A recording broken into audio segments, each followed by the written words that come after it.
No, we'll go ahead and get started. So I recently completed my first contact via the moon from my driveway using a small portable EME station that I brought the equipment from. Didn't bring the antenna because it would be a little crowded in here today, but you'll see some pictures of it.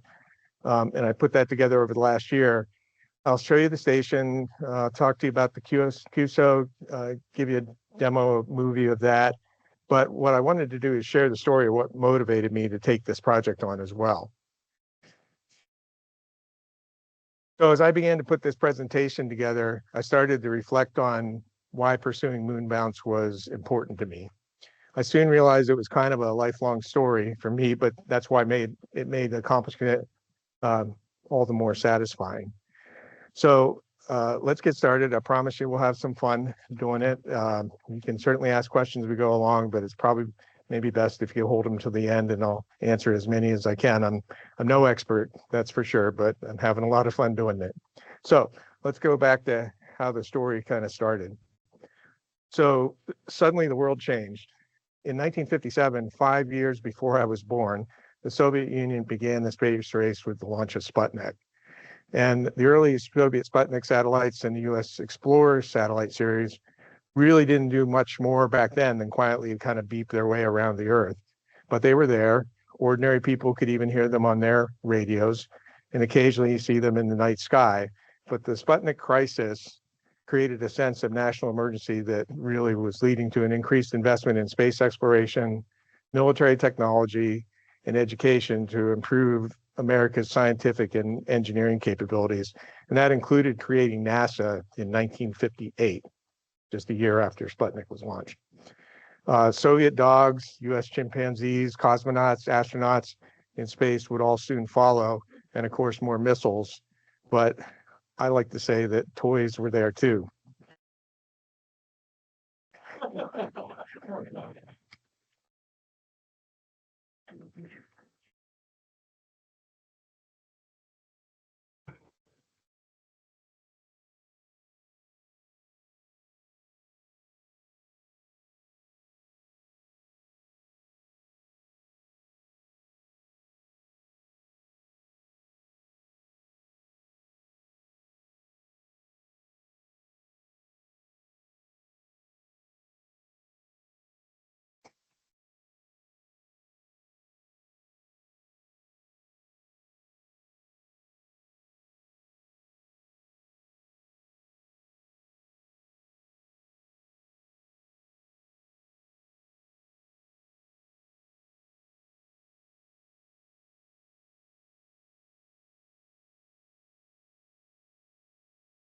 So did you catch that? And communication cord.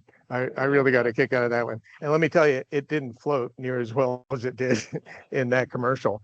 I love my G.I. Joes, and especially that space capsule. And I'm a little sad to say that when I sold my G.I. Joe collection to a toy buyer a couple of years ago, he did not appreciate the authentic heat and smoke damage that I'd added to the capsule with smoke bombs.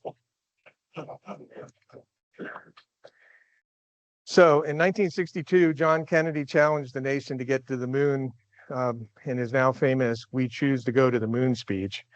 The aim was to bolster support for his proposal to land a man on the moon before the end of the decade and bring him back safely to Earth. The man on the left in this picture is Wernher von Braun, the head of NASA Marshall Space Flight Center. The Soviets and the US both raced to capture and recruit the best German rocket scientists at the end of World War II. Von Braun, inventor of the German V2 rocket, was the big prize. If you're interested in that story and some of the complications that went around having him in charge of the NASA Marshall and things, look into Operation Paperclip. If you're interested in learning more, it's fascinating stories. So Neil Armstrong and Buzz Aldrin landed on the moon July 20th, 1969 with Apollo 11 while I was in elementary school. We're probably also now all familiar with the dramatic story of Apollo 13 and the heroic effort to bring the crew safely back to Earth. By July of 1971, with Apollo 15, which you see in this picture, the astronauts were driving a moon buggy around the lunar surface. I think at one time or another, every Cold War kid, like me, secretly wanted to be an astronaut. So then things changed again. In 1975, the handshake in space occurred during the Apollo-Soyuz test project, a joint mission between the US and the Soviet Union to serve as both a political symbol of thawing Cold War tensions and a practical demonstration of international space cooperation. This historic moment represented a new era of détente, or ease relations, between the two rival superpowers. That cooperation, that symbol of the handshake, helped make eventually the collaboration on the International Space Station possible.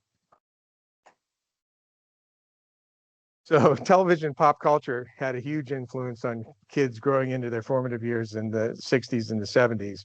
Meet George Jetson and his boy Elroy, Dog Astro, Spacely Sprockets, Cogworth's Cogs. I suspect that for some of you that are my age or close to it, I've just reactivated some earworms for you guys. We'd all soon be living in the future and working in space with robots to do our housekeeping. So pretty cool time. We were a generation lost in space. Anybody remember Warning, Will Robinson Warning?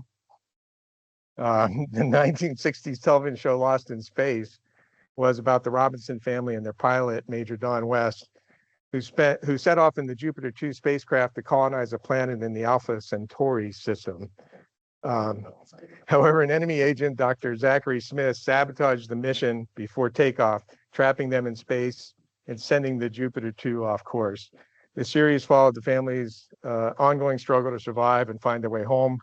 They dealt with countless alien worlds and creatures along the way, often with Dr. Smith's self-serving interference.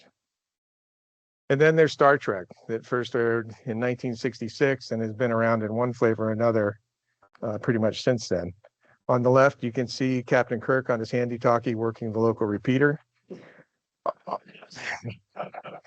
On the right, you can see some images from the first Star Trek movie that came out in September of 1979 during my senior year of high school. And Spock learns that the sentient AI V'ger is actually the lost Voyager 1 spacecraft. The real Voyager spacecraft have defied the odds and are still going in interstellar space and communicating to Earth with their 23-watt transmitters. Their signals now are detected at roughly 1 attowatt, which is 1/billionth of a watt. So if you want to talk about weak signal communications, that's pretty neat. So I was first licensed in 1977 and upgraded to general the following year. My first rig was a Yaesu FT-101EE. I was a member of the West Branch Amateur Radio Club in Williamsport, Pennsylvania, and Aries for Lycoming County.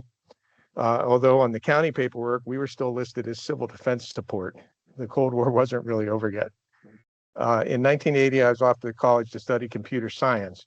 At that time, I had no idea how my hobbies and career and fascination with space would kind of create an arc to this EME project today.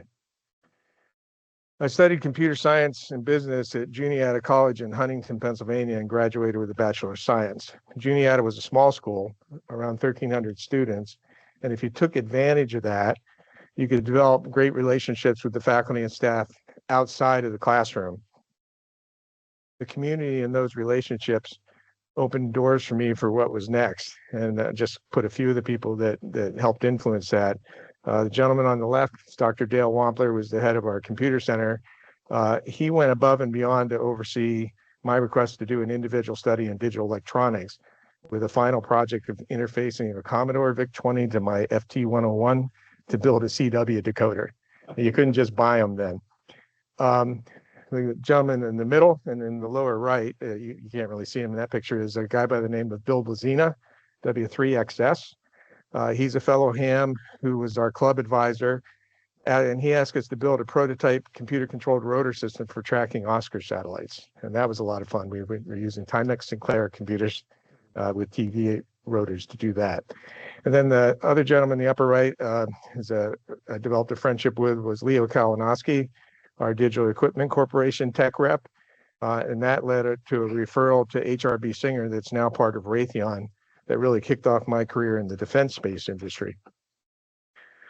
So to oversimplify, I spent 13 years at HRB in software and systems engineering, working in the classified space industry, building ground stations and digital signal processing systems for signals intelligence applications for low Earth orbit satellites. I had the opportunity to travel to some interesting places to deploy systems. One example is shown here. This is Adak Island in the Aleutians. And HRB is where I first learned a lot about space communications and concepts. Each of those golf ball radomes that you see housed a 10-meter dish. And the building with the blue roof had dozens of racks of hardware. And I vividly remember standing inside one of those radomes when the big dish whipped around from cold sky to first points just before acquisition of signal. It was a real adrenaline rush. A lot of mechanical things going on there. I'm fascinated that this EME station today is basically a miniature version of this concept that fits on a tabletop. I mean, 20, 30 racks of hardware back in the day to accomplish many of the same concepts. Along the way, I had the chance to meet and work with a number of NASA people. First NASA astronaut Wendy Lawrence in the upper left, while she was on loan to the National Reconnaissance Office. She flew 4 shuttle missions, including visiting the Mir space station. One side note, when Wendy came here to Ames for meetings one time, she insisted on visiting my daughter's elementary school to put on an assembly. My youngest daughter was thrilled. Your daughter was in there too, Rob, as I recall. Was thrilled and went on to space camp, and then later to engineering school and became an aerospace engineer. I also had the opportunity to meet and work a little bit with Gene Kranz of Apollo 13 fame at a Siemens industry event we had for industry analysts. Failure is definitely not an option with Gene. He's a humble, generous man and truly inspiring. Spent his whole career at NASA in flight control and mission control. And on the top right is astronaut Charlie Camarda. Charlie flew on STS-114, which is the return to space mission after the Columbia disaster. Prior to becoming an astronaut, pretty late in his career, he was a research engineer at NASA Langley. And then following his flight, he was the director of engineering at NASA Johnson Space Center and served as a senior advisor for innovation to the Office of Chief Engineer at NASA headquarters. Charlie and I worked together on STEM education projects. Charlie's in the news and the social media a lot, debating what's happening with the thermal protection systems on the Artemis rocket right now. I highly recommend his recent book that just came out this year called Mission Out of Control, about NASA and other large organization cultures. To the lower left, I had also had the opportunity and the privilege of working with Bill Allen, who's a mechanical engineering design principal at NASA JPL, the Jet Propulsion Laboratory. Bill's an inspiring engineer who started in the mailroom as an intern and spent his whole career then at NASA. Bill worked on the development of the 70-meter deep space network antenna and the 34-meter waveguide beam designs, so that those antennas that are receiving that ATOWAtt from Voyager, Bill helped design. He then ended up working on the Cassini program for 10 years, saw it the whole way through the design cycle to the start and finish. He then moved on to Mars Pathfinder and Mars exploration rovers and upcoming NASA sample retrieval lander. Then finally, on the right, it's not just all engineers and astronauts. This is Tom Soderstrom, who's the former CIO of the Jet Propulsion Lab. It was amazing to see Tom orchestrate the software tools and cloud services that kept JPL running and enabled the world to see the Mars missions unfolding in real time. Tom's now with Amazon Web Services. United Launch Alliance, or ULA, is another Siemens customer that I worked with on several occasions to highlight and share their success stories. ULA uses our software to design their rockets and manage all the engineering data. Another memorable project was a STEM outreach web application where the students could navigate inside a 3D image, full surround 360 of the ULA Mission Control Center at Cape Canaveral to learn about careers.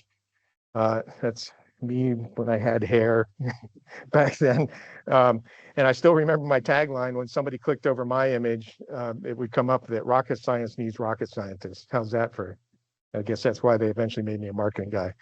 The next evening, I was privileged to watch a nighttime Atlas rocket launch from the roof of that building. Hearing the countdown, seeing the light, feeling the roar, and watching that rocket slowly lifting the payload off the pad was pretty amazing. Okay, so now you have a glimpse into why I'm fascinated with all things space related.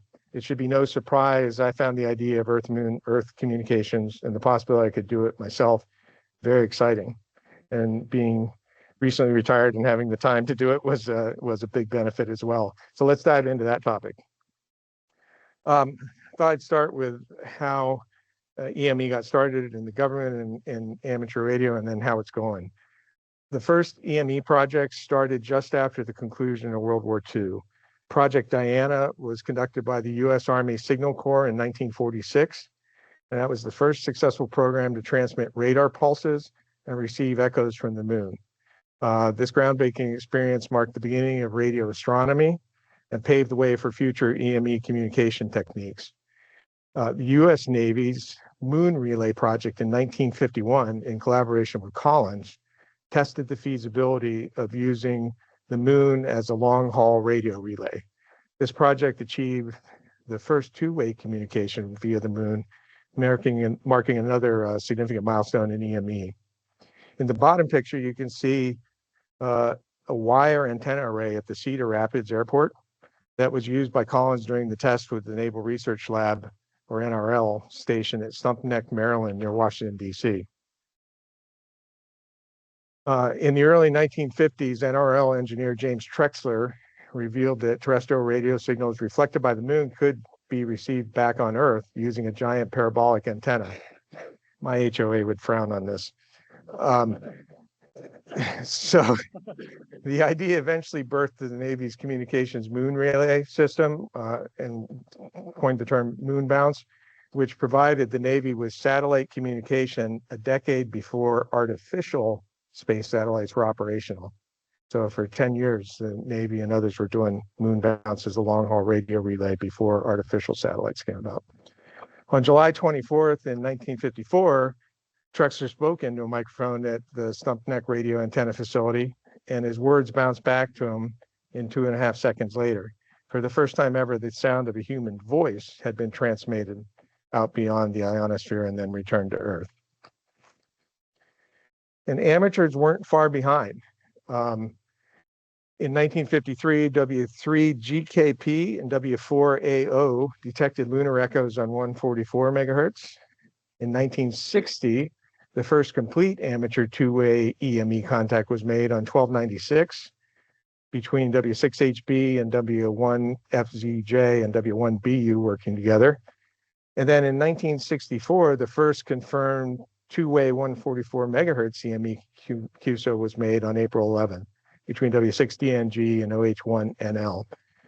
And W1BU and KH6UK made the first 432 EME contact on May 20th of 1964. So while researching EME, I had heard several presentations that said that only a few thousand hams had successfully done moonbound. So that intrigued me. So I decided to try and dig into that a little bit to find more information. My approach was to look at the data and the trends before and after the introduction of WSJT. So I used ChatGPT to help research this. It purported to analyze EME contest logs and other results from ARRL, Dubis, and other sources that it cited that were all legit. From 1950 to 1970, EME was pretty rare. Only amateur EME was pretty rare. Only a handful of stations had the necessary kilowatt class transmitters and big arrays to take it on. By the late 1960s, perhaps a few dozen amateurs worldwide had succeeded. During the 1980s and 90s, with advances in low noise gas FET preamps and improved antennas, activity grew. And the ARRL EME contests of the 90s typically showed 100 to 150 unique entrants. So in total, by the year 2000, somewhere in the neighborhood of 500 to 800 amateurs worldwide had successfully completed at least one EME QSO. Participation in EME has expanded dramatically since 2001. There has been a digital revolution in amateur radio, as you may have noticed. The introduction of JT44 in 2001, JT65 in 2003, and Q65 in 2020 by Joe Taylor, K1JT, was really the game changer. Suddenly, EME was feasible with much smaller stations, as small as a single Yagi, and 100 to 200 watts on 2 meters, and small dishes for microwave. So, and from what we can see from looking at the data from 2001 to 2025, around 2,000 to 3,000 unique operators have successfully completed at least one EME contact, based on, again, the consistent participation of 600 to 1,000 now active contest operators each year.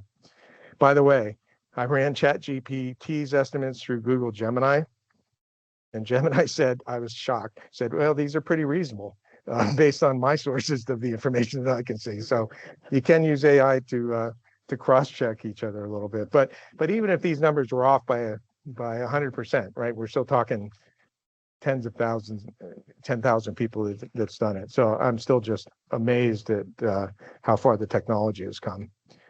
So let's talk about why EME is complicated. There's a lot to learn, and we can talk through some of the reasons for that. The biggest thing is you've got extreme path loss.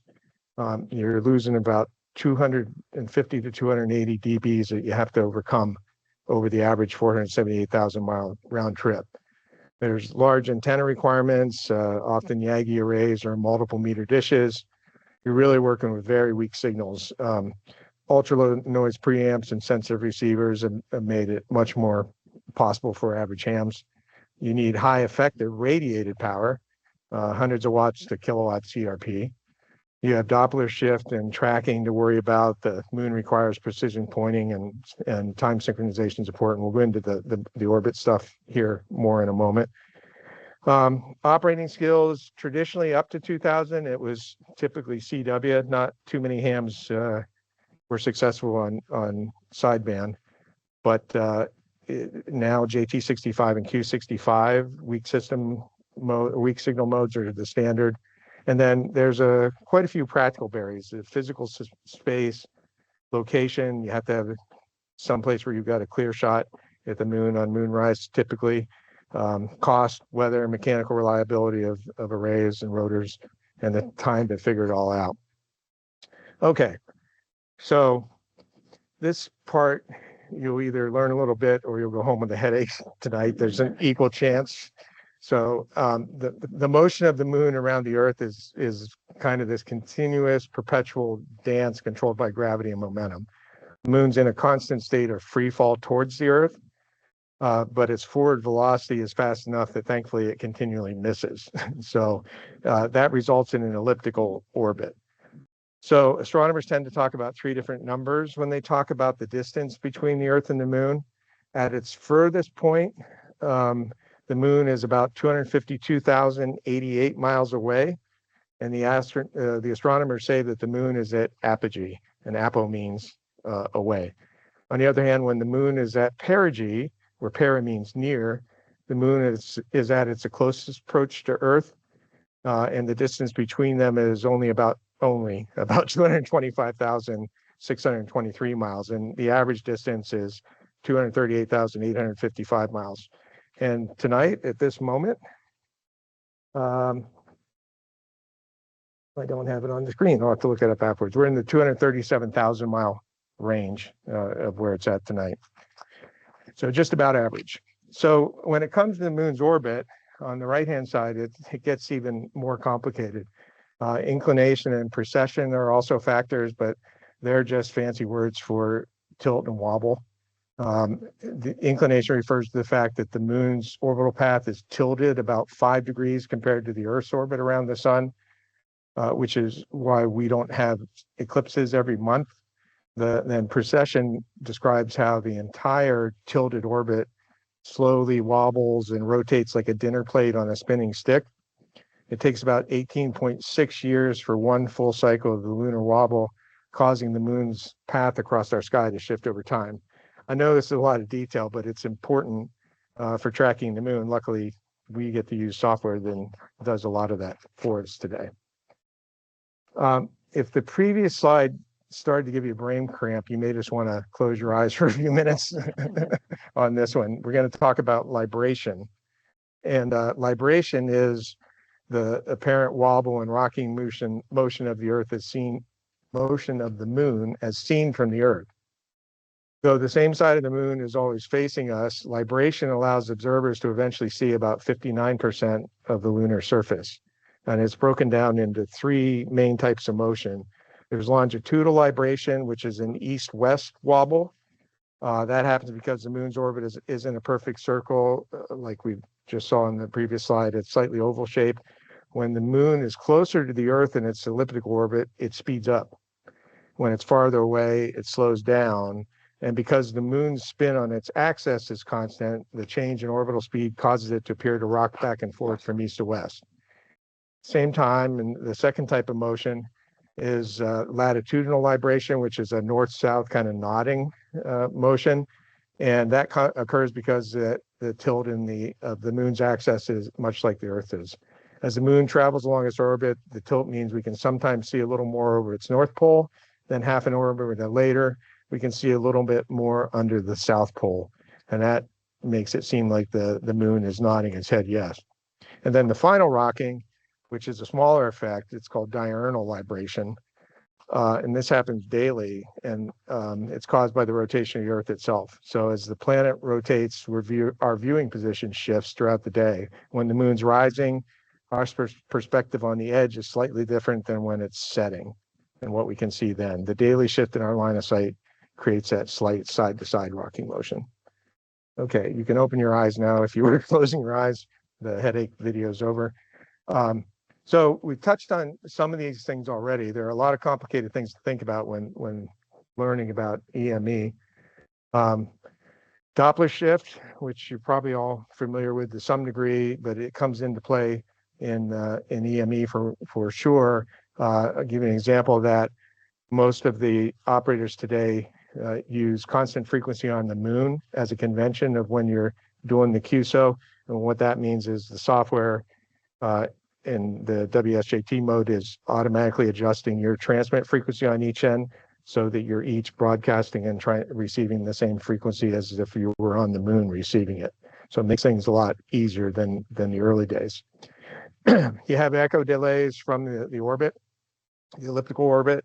You actually have some time spread that happens because the moon is not a great reflector like artificial satellites. It's uneven, it's got craters, it's got rocks, and so you actually get some signal spread on that. You have the polarization effect, both Faraday and spatial. So there's conventions that in the US, we typically, let's say on 432 broadcast using horizontal polarization, and in Europe, they'll be using vertical, and you agree on time slots and things as well. But thankfully, most of these complicating factors can be overcome today by a combination of software, hardware, and good operational practices. Okay, this is the chart that's the eye chart. I think I've passed some of these handouts around. I know it's unreadable when projected, but I thought it would be handy for you to have some information on this. So I brought along those copies. The presentation I'll also make available as a PDF after the meeting. We'll send it out to the email group. So the last big decision you'll need to make before you start EME, which I'm sure you're all going to go home and do it. You can, that's the message here tonight, is to choose which frequency bands you're going to go after first. That'll dictate a lot of decisions about your station and the equipment you need. The most common bands today for EME are 2 meters. A lot of people start there because they already have 2 meter things up and running enough power and arrays to start. But 70 centimeter and 23 centimeters, or 70 centimeters and 23 centimeter bands are becoming more and more popular. 10 gigahertz and above is now becoming really popular as well because you get into smaller dishes. There's also, I don't have it on the chart, but a loyal following of EME operators on 6 meters. Lance Collister, W7GJ, is always doing some amazing de-expeditions for EME on 6, but EME on 6 is hard. So this chart, if you take a look at it, we've got it split into VHF, UHF, and microwave across the top. And then the rows have comment on path loss, antennas, polarization, noise, Doppler shift.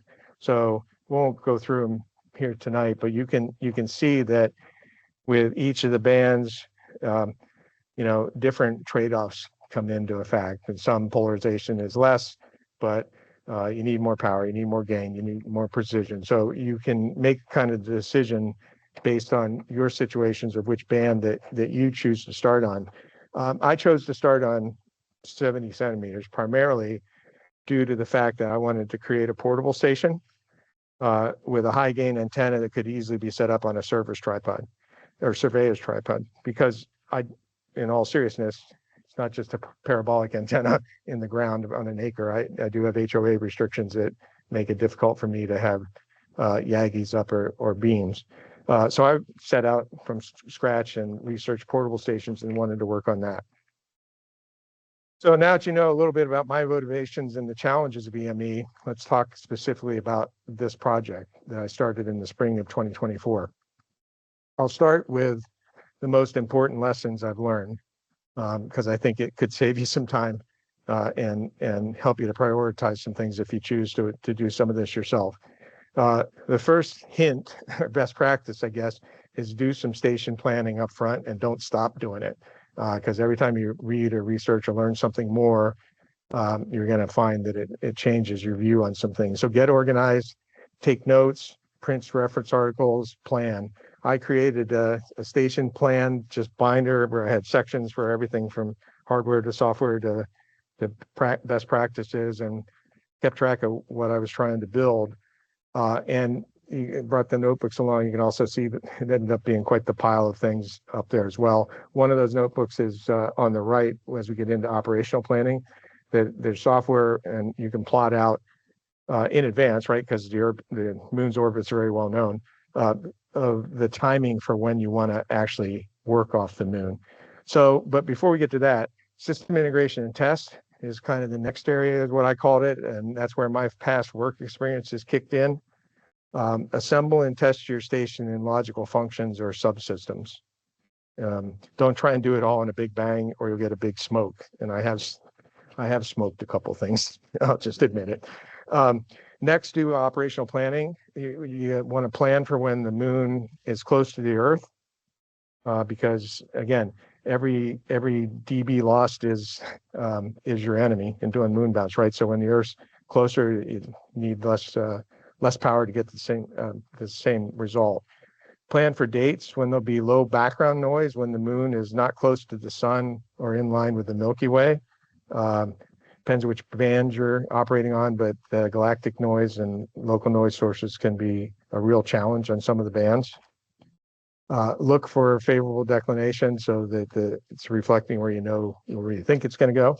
Use ground gain at moon rise for a little extra oomph. A lot of people make their first moon bounce contacts without any elevation control. If they have Yagis that are sufficient up already mounted on a tower, when the moon rises for, say, that first 10, 15 degrees or so, you also get a little bit extra oomph by using ground gain. You'll get 3 dB off the face of the Earth. So people do it. And the last one is kind of common sense, but we kind of take it for granted sometimes, is with only a few thousand people that are doing moon bounce at any particular time, you really need to make sure that there's somebody on the other end that's going to hear you. So for sure, weekends are better because people have more time to focus on it. Better still is a schedule with one of the big gun stations that are willing to work new stations and smaller stations. So this, what you see over here on the right-hand side is the HB9Q logger. It's not really a logger, it's a chat place where people who are doing EME hang out and talk by the different bands that they're on. Typically stations will put out there when they're calling CQ, and other stations will say, okay, I'm going to try and work you at this time. The moon's going to be high enough for me, yada, yada.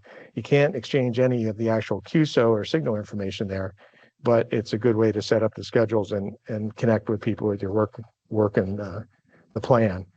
And that's probably my next biggest piece probably the biggest piece of advice maybe on the slide here, is leverage the community. There's lots and lots of YouTube videos. There's Facebook groups. You want to join the moonnetgroups.io group. And if you can, network in person at EME or like the Central States VHF Society conferences. There's plenty of people that are doing it, and it's a really good place to hang out. This part of the amateur radio hobby is very welcoming to the new people trying it. And finally, be patient. It's not going to go right the first time. So last year, in one of the 5-minute things after I got back from this conference, I had done a short update on it. My timing was lucky for when I chose to start this project. The International EME Conference is held every 2 years and alternates between locations in Europe and the Americas. The 20th conference, so it's been going on for 40 years, was held in Trenton, New Jersey in 2024. And so there you can see me peeking my head through in the back of the crowd. There's a lot of other really prolific EME operators in there as well. Joe Taylor's in there somewhere, but I'll show you more information on him. I will mention one person here. If you look at the person that's the third person from the left in the front row, in the blue shirt and khaki pants, that's a guy by the name of Dave Buckwalter, K3SK. And I was at the Central States VHF Society meeting for the first time last year, and we were sitting around a round table at lunch with a bunch of people, and we got talking about space and EME. And the things that Dave was talking about were very familiar. It was like his career and his work background and stuff. And it turns out that he worked for the same company I did, HRB, on the same projects. He was a hardware guy. I was a software and systems engineering guy. There were probably a couple of hundred people working on that project. So we hadn't met each other. I bet we played in softball in the company league. But it was just interesting to meet somebody, small world, right, that had worked with the same experiences, like that picture from ADEC I had. The better thing yet about this, I will go back. The next conference, 2026 conference, is in the Canary Islands. So it's a lot of fun. It's a great place to learn. I bet you half the people in this picture were there for what I'm going to talk about next. For the first time, they had an EME 101 track at the conference. And I think almost 50% of the people that were at the conference were in that track. And so, I mean, it was great content and provided a fantastic chance to network with experts and other newbies. And so, again, this part of the hobby is really welcoming. So all that conference content, you can poke through the agenda when you have the PDF. It's easily searchable, or you can find it via Google searches. It's all out there, open to anybody that attended. So I'd mentioned Joe Taylor. One of the conference hosts was Joe, K1JT. He won the Nobel Prize for Physics in 1993 for the discovery of a new type of pulsar. And you probably know him better for his pioneering work in weak signal communications as the creator of WSJT. By the way, WSJT, anybody know what it stands for? Weak signal communication, Joe Taylor. Joe Taylor. So that's where, seriously, that's the WSJT is Joe's. He's a very personable, humble guy. He showed us around the club station, demonstrated Q65 EME contacts, and at dinner, at the banquet, he even passed his Nobel Prize around to the couple hundred people that were there, just you could pose it, take pictures with it. His only request was that he'd like to eventually get it back that night. So, I mean, just a really down-to-earth guy. Okay, so quickly, I'll talk through now a little bit so you get an idea of the kind of hardware and software that you need. I obviously didn't bring the antenna tonight, but I'll show you some pictures of it. I'm using a single Yagi system. It's a 28 element, 70 centimeter Yagi with about 19.44 dBi gain. It's an M2 432 9WLA. I had tried another older KLM beam before and didn't have any success with it. But this M2 I actually picked up at the Cedar Rapids Ham Fest. It was being sold off as from an estate of a Silent Key, and it's a great antenna. Some people will do it with arrays of those, but I was able to do this with a single Yagi. I had tried, the moon doesn't move very fast despite the actual orbital mechanics. It doesn't move very fast from how we're looking at it, right? And when you have the beam width of an antenna, you can get away with manually pointing at the moon on 432. But I had built MacGyvered these kind of PVC contraptions, and it just couldn't take the torque and the weight of the swing. So it was always getting out of whack. So I eventually broke down and bought a Yaesu DG5500, which is an ASL rotator. And I control that with a little box that's this little box called the SAT box or CSN.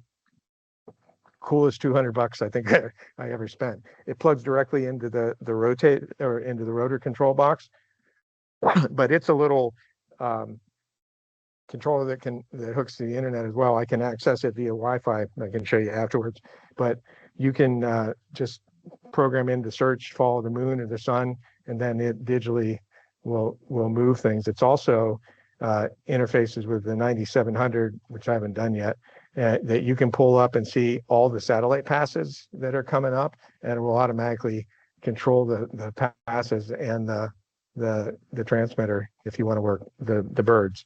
So it's a really cool little device.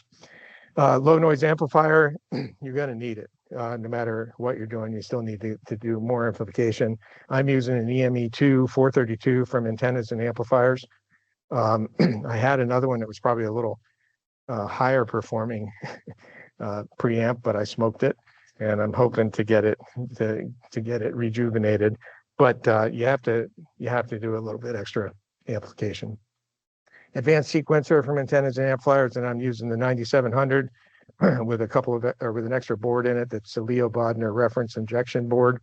The 9700, when you get to the higher bands, drifts a little bit. They've corrected a lot of it with the firmware updates I've done, but I synchronize it to the GPS time signals and using a board that swamps the internal oscillator, you can eliminate the frequency drift in it.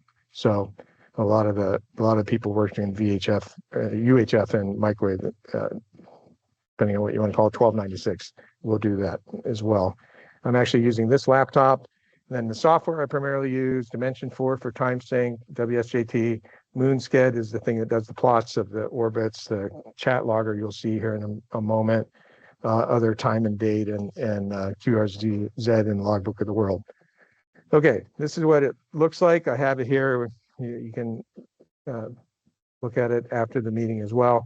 But I mounted all the equipment that you just saw in those previous two slides, either in this audio travel case box that I put. It's a 10U, just Amazon audio case. There's lots of people that make them with a couple shelves in it. I've got everything Velcroed down and cabled up, power strip in the back of it. So now when I work portable, which for me, portable is often the driveway or the backyard, I can just pick it up, carry it out, plug things in. I've color coded the cable connections for power in the rotor. And there's the antenna set up on the surveyor's tripod, which came from Habitat for Humanity, by the way, when I thought there was going to be a cheap way into building all this stuff yourself. But it works great. And so I did do still a little MacGyvering on the antenna. I noticed that this beam had a little bit of a sag in the boom. So I put an extra support up in the middle and ran paracord through it. We put a little tension on it to make sure that the elements were lined up. I have the LNA mounted at the masthead, even though I'm only running like 20 feet of coax. Again, every dB that you lose is a problem. You want to amplify it before it gets into the coax run. And then I mentioned the SAT box. I do have, whoa, that's something. I do have another example of the LNA box that you see. The 432 one's actually a little bigger, but as if I haven't spent enough money, I've decided I'm going to try 1296 next. So I bought the LNA. I haven't figured out what I want to do for the antenna and things yet. Okay. So it finally all came together a couple of weeks ago on September 8th. So using 75 watts of power, I achieved my first EME contact with NC1I, a gentleman by the name of Frank Potts in Southwick, Massachusetts.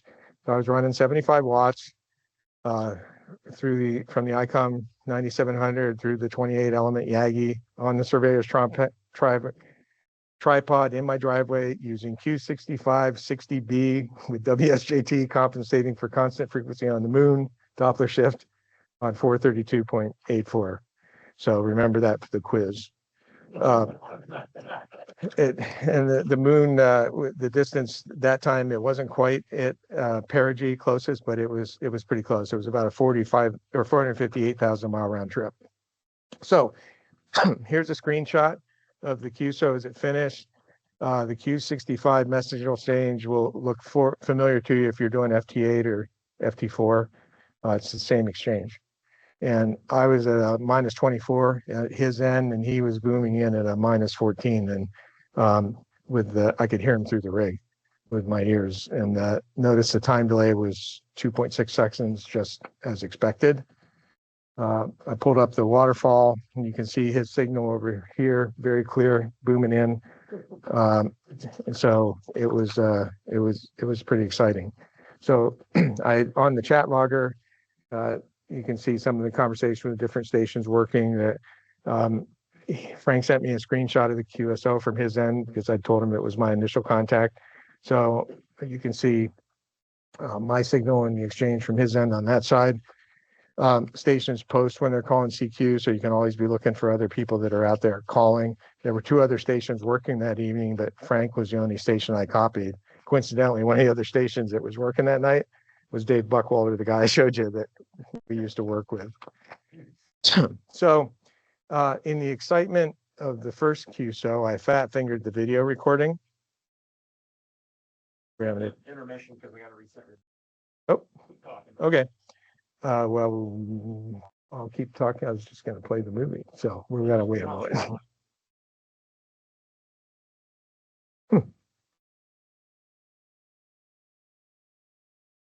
I'll take a sip of water.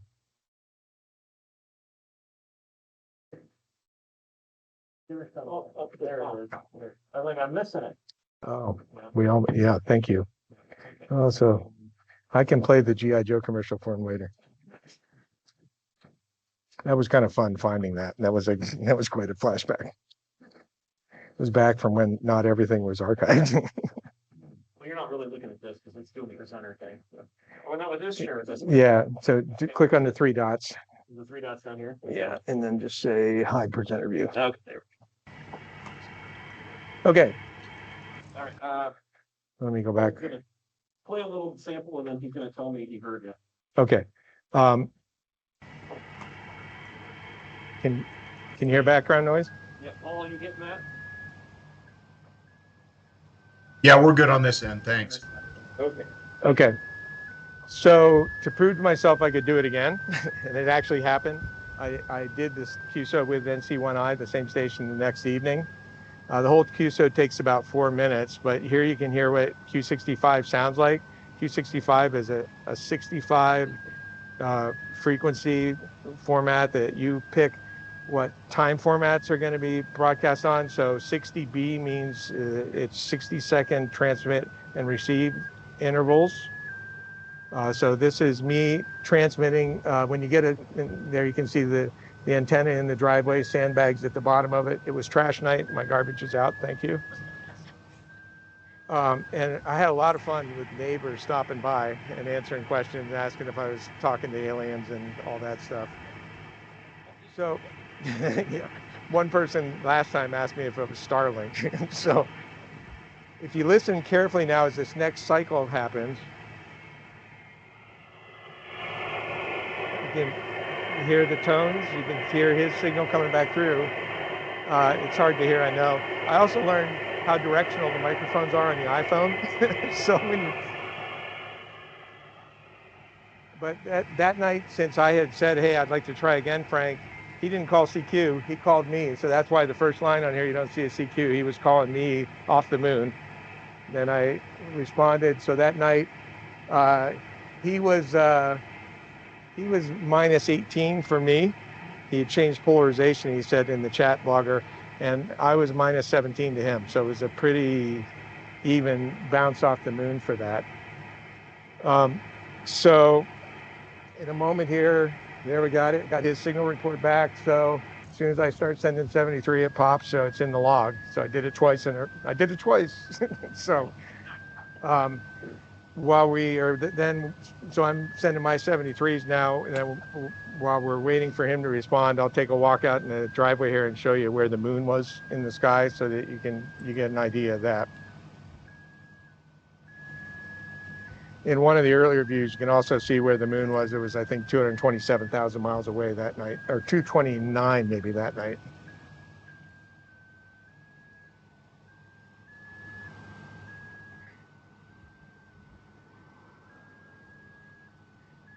So I know it's obvious for technical people like us, but you don't know, the neighbors had a little bit of a hard concept on this. You don't always have to do moon bounce at night. The moon's actually out there even when you're not seeing it during the daytime with the light reflecting off it as well. So I do get some interesting conversations in the neighborhood. So now we're going to wait for his 73s, but I got impatient, so I'll walk out and into the driveway and show you the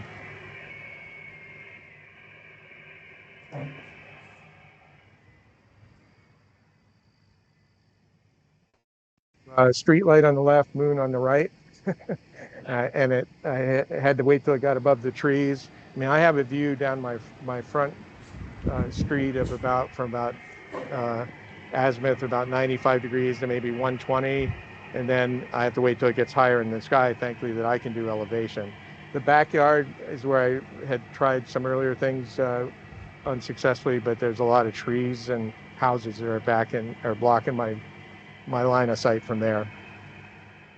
Okay, so I'll come back in a second. So again, he's in Massachusetts. I've never worked so hard to get Massachusetts before or spent so much money.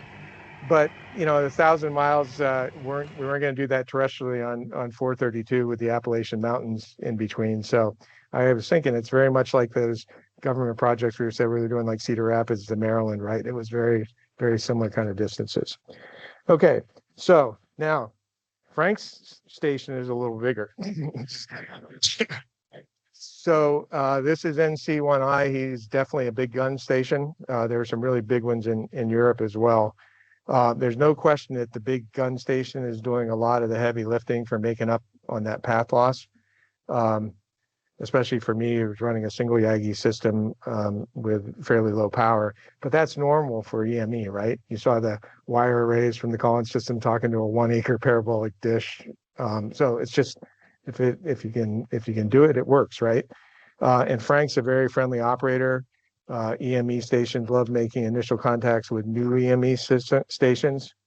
So it was pretty cool. And yes, how could you not look at that antenna farm and be a little bit envious of what he's got there? Okay, so now we get to the what did it cost phase. And as I tell my wife, it's priceless. Now, luckily she and I started out in the same career. We worked at the same defense contractors and worked on different projects and systems, but she understands kind of what motivates me. And we met in college, by the way, so she had to find her way through all my technical projects there as well. But the bottom line is it is an expensive part of the hobby. I was new to serious VHF, UHF work. I'd only ever done repeaters and things before. So I bought a new rig. I bought the 9700 because it could do 2 meters, 70 centimeters and 23 centimeters, so 1296. And so that was the biggest single expense, but it all adds up, including the things you smoke. But the experience really was priceless, especially with my background and motivations that caused me to want to take this on as a project. And I have a different way of looking at this. If you look at it as the cost per mile, it's just about a penny. So, one last side note, I just couldn't bring myself to end it on the price slide. So paper QSL cards are still the big thing for initial contacts for EMEers. So I haven't had a hard copy QSL card in a long time, but I've got one that's at Night Owl Printing right now being printed. And I did my little play on the Field of Dreams thing here with the AI created graphic. Well, actually, that's not an AI created graphics. That's a good old fashioned overlay of existing images. So with that, I'll say thanks for giving me the chance to tell you about my trip to the moon. I hope to see you there as well. That's what the EME crowd says, see you on the moon. And I never thought it would happen, but it did. And so with that, I'm happy to answer questions. Thank you.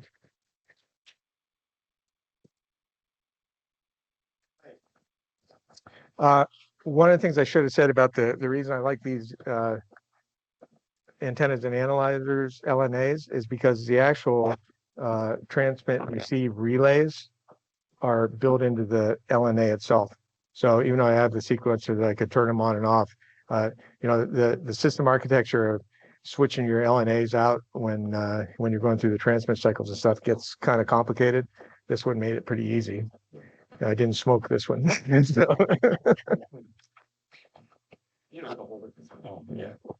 I think I have most of the stuff figured out, but I don't understand what does the sequencer do?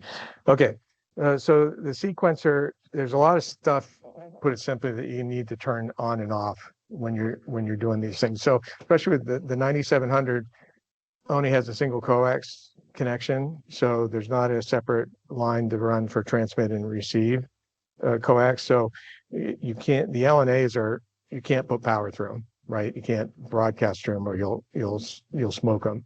So you have and very few of them have transmit receive relays inside them. So basically the sequencer holds off when you hit the ALC, it holds off actually sending any power out of the transmitter till there's a time delay that then triggers turning power on and off to any relays you have and to the LNA and to anything else that you have in the path that you don't want to put power through. And so then when the transmit cycle or when the receive cycle's off, it turns those back on. And so it's a timing thing.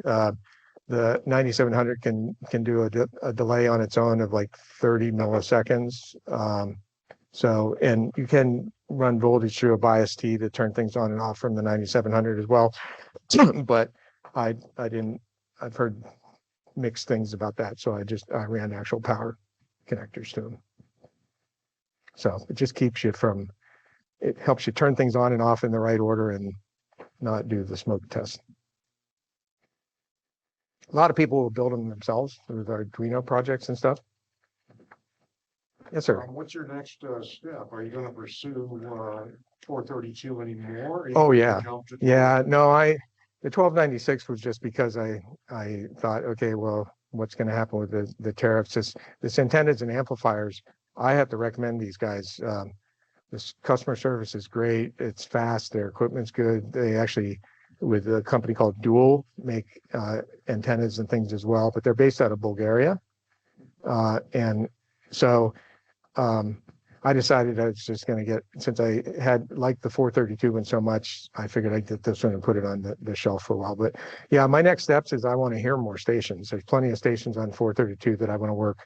And I also want to try and figure out when we get the moon orbit so that I can work European stations and stations far away. There's other big gun stations. I'm never going to, it's unlikely, I'll say it that way. It's not impossible, but it's unlikely that I'm ever going to hear a station of my own size and work them, because you need more of that path loss made up on the bigger stations on the receiving side. So, but I should have been hearing people who were running slightly bigger stations than me. So I'm not satisfied with my receive yet. So some of that's, I'm sure, tuning and operator error kinds of things.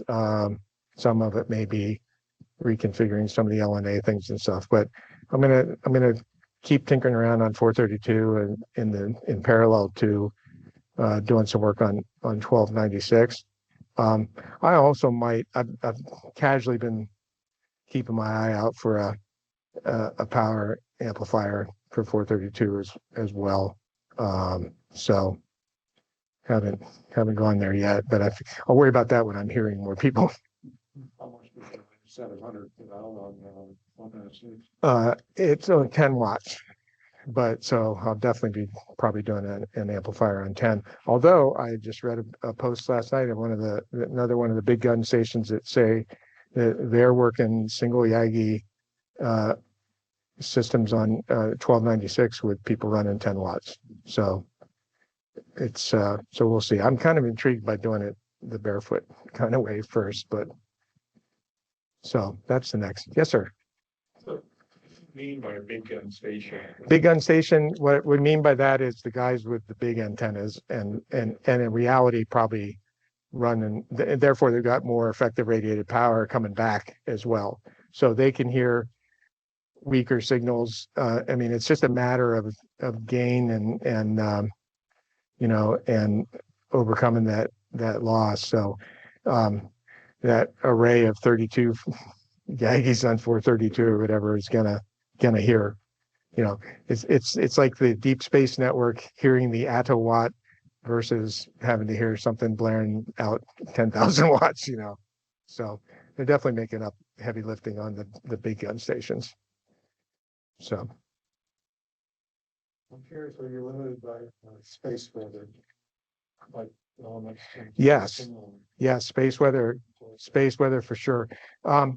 So on 432, it's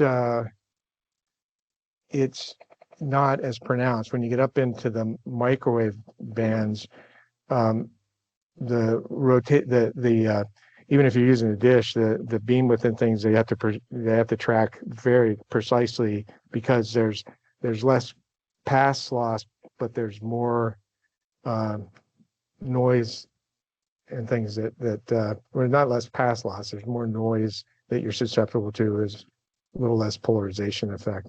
So yeah, I mean the guys that are calibrating their systems on 1296 and 10 gigahertz and up are using sun noise to decide, you know, to dial in their systems, and so just the noise from the sun. And again, this is the same system. I know that there's some pretty cool things you can do just at a basic radio astronomy level once they have these systems set up as well of you know, even receiving some pulsar things and things they can do. So the noise is definitely out there for sure. 1296 is the same frequency that they did the first amateur moon bounce on. That's still the frequency for moon bounce on 23 centimeters. So, and 432, you know, we're 0.084. So it's nothing's changed basically in terms of bands and frequencies and from the whole time. But that's one of those plots. I don't know if you saw it on the slide, but the software will, you know, you can plot when the moon's at its closest points, where it is in relation to the sky, the noise in the sky, if it's close to the sun or the Milky Way and things, and what the declination is. So you really won't need those 3 or 4 things to come together to improve your odds of doing it when you're not running as much power or have giant dishes. Frank, the guy I work, doesn't have near the planning concerns probably that the small stations have. Yeah, are there other things you can do with your basic setup, like satellites or Yeah. telescopes or something? Yes. A lot of there's bunches of things, and so one of the things, I don't know if you saw in that picture of the antenna, but I had the antenna mounted on one side. I've got a cross boom that I had actually dumbbell weights on the other side to balance the weight out on the rotor. But I'm going to plan on putting probably a 2-meter beam on that and working some of the satellites. So because this thing will track, you know, the satellites as well, and so then I'll have the uplink and the downlink frequencies on the same tracking for the antennas as well. So I do hope to do that, but I did that years ago, but it only took buildings and acres and things to do it. But I do plan on doing that. And then on the other front, on the radio astronomy, there's a lot of people that are doing running SDRs in parallel for the receive side.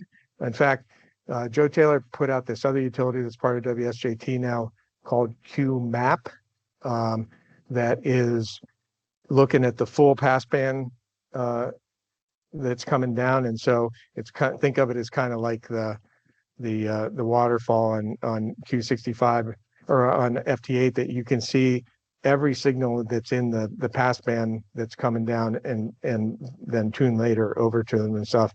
But that's typically done with a different signal than the one from the receiver on the rig. And I know there's software out there too that using the SDRs, or I assume on the radio as well, that you can do some of the citizen radio astronomy stuff too. So you should definitely join the Too Much Money Club. You have time.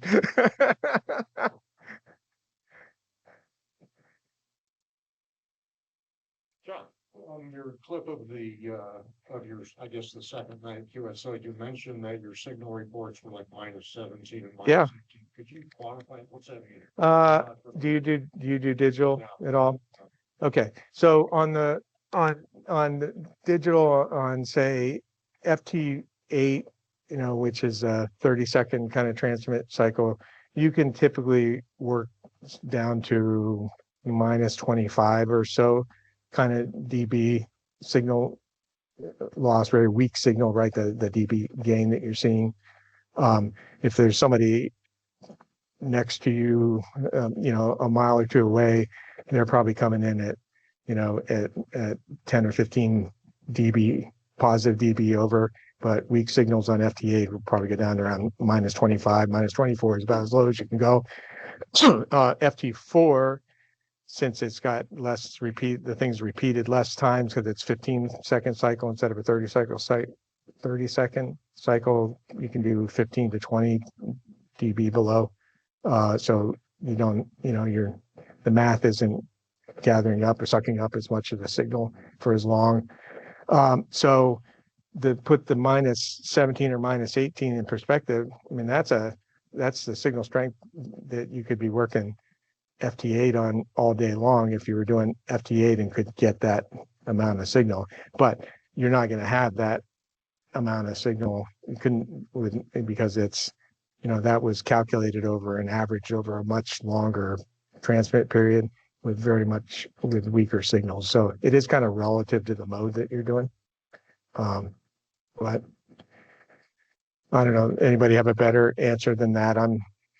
That part's still, the math is still a little bit of magic to me underneath the WSJT.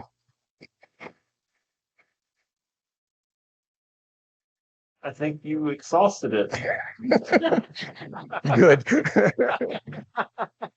Well, thank you. Yeah, Bill, that was great. So let's hear it for Bill again. Thank you.